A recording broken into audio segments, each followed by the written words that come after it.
It's the Buccaneers in control of the football as we rejoin the action in the fourth quarter.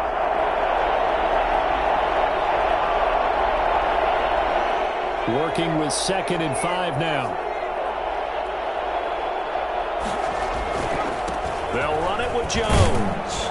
They're going to snuff this play out behind the line. We have not seen that much today. It'll go down as a 2-yard loss, and it brings up a 3rd down. On this day, the ground has been his, but at least on that individual play, we just saw the defense finally with a win. Yeah, they finally got one, and that's a win for them, but all game long, he's seen the holes, and they've been huge for him. Kind of like a baseball hitter in the zone. The ball seems bigger, and he's just whacking it. These guys, they've got it going today. And he is going to have the Buccaneers first down as they're able to get the 3rd down conversion. That 3rd down conversion good for 23.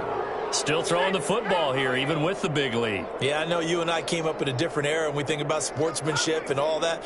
Other people think about fantasy points and getting their numbers. That's all they care about right now. Now on first down, he'll drop to throw it. He's going to find his running back. It's complete. That catch good for only a couple. That's a good job there by the corner. We do talk about this a lot, that a lot of corners see their job as simply covering receivers. Tackling isn't everyone's thing. But in this case, he came up quickly and made a nice, sure tackle. Buying time to his left. This pass going to be caught by Hardman.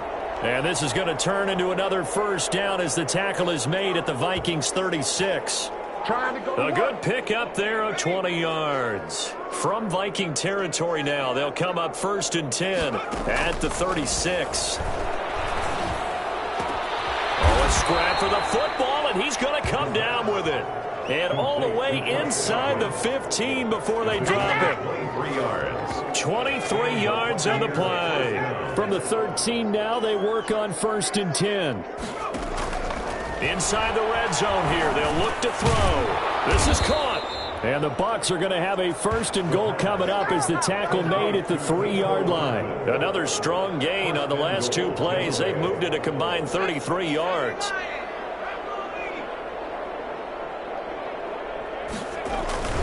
They'll try and run it in with Jones. And they are going to score again. Yet another touchdown as they just add to their totals.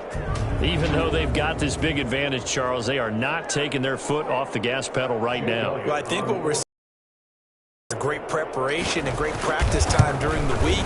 And even though it seems like this is a great chance to pull people back and maybe, not try and score a few more times, they don't want to do that. I think they're enjoying what they're seeing, the collective effort, and they want to play it all the way out.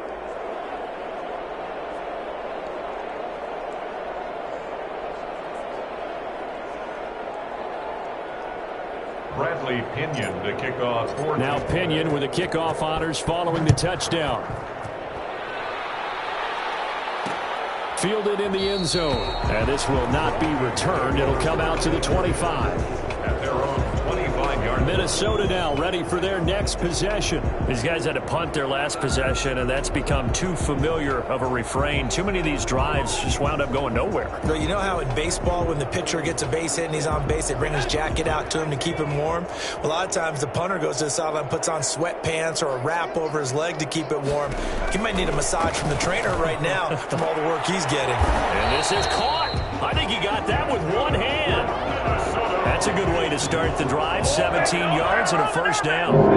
We know he has pretty good hands on display there. In fact, he only needed one of them. Yeah, nowadays, all these receivers work on this, right? They do the one-handed catches off the machine in practice. They do it with their quarterbacks. They do it contested, uncontested. They make it part of their repertoire. It's 2nd down and 10.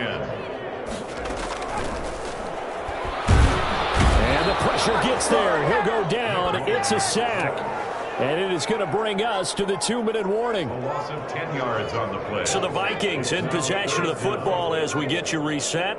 And let's see what they've come up with offensively after having time to talk it over. Now a desperation throw deep down. And this will be caught at the 30. And he will have a Vikings first down as they're able to get the 3rd down conversion. A real letdown defensively. That was 3rd and a bundle. But they allow the conversion. conversion. And incomplete as he was knocked as he threw it. And it took the ball off course. Another pass attempt, another incompletion, and they're just a little over 100 yards passing here in this game, so defensively, pretty good job. Definitely, because they were never really able to get the ball in the hands of their playmakers, so a lot of credit to the defensive game plan, and especially the execution. And he will have a Vikings first down as they're able to get the third down conversion. Now whistles and a timeout. Looks like we've got a Viking slow to get up. We'll check on his status when we get back. Under a heavy rush, and down he goes. Now you've got to hustle your guys to the line and get them set. 2nd and 15. And this one incomplete. Too much contact to hold on to that one, and it's 3rd down. An incomplete pass on that last play, and that means they'll need to come up with something here on 3rd down. From the shotgun, he'll look to throw. And stopped a few yards shy of the goal line at the 3. They're able to convert on 3rd down, and that sets up a 1st and goal. Offense for them has been at a premium. You wonder where plays like that have been all game long. They're thinking the exact same thing themselves, but they're also looking forward now, because now these plays are really for next week. And he's going to go down just outside of the 5, right around the 6-yard line. Hassan Reddick in there to drop him for his 11th sack of the year. Well, someone's closing in on the league lead in sacks. He came into the game in the top 5. Now you add 2 more to his total.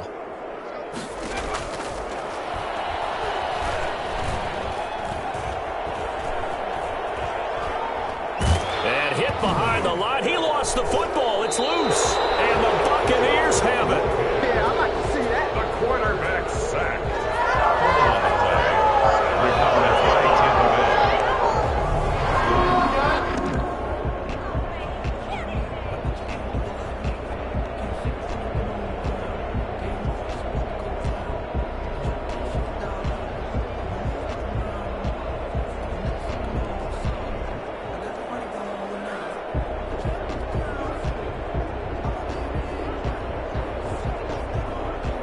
The Bucs offense set to begin their next possession. And this game comfortably in hand. The scoreboard speaks for itself, but you still got your starting quarterback out there. When do you go to the backup? Let him get some time.